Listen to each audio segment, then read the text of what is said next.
कौन देवता के गढ़ल सवारल हो हमरे खातिर जमीन पर उतारल हो कि तोहर अखिया पकैले दीवाना ए जना बड़ुअन मोल ईसन का जाना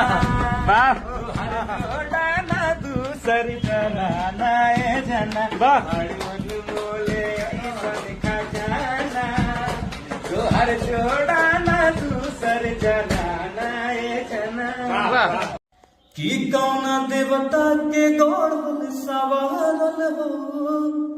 कि हमरे खातिर जमीन पर उतारल हो कि तोहर अखिया बकैले दीवाना जाना बड़ू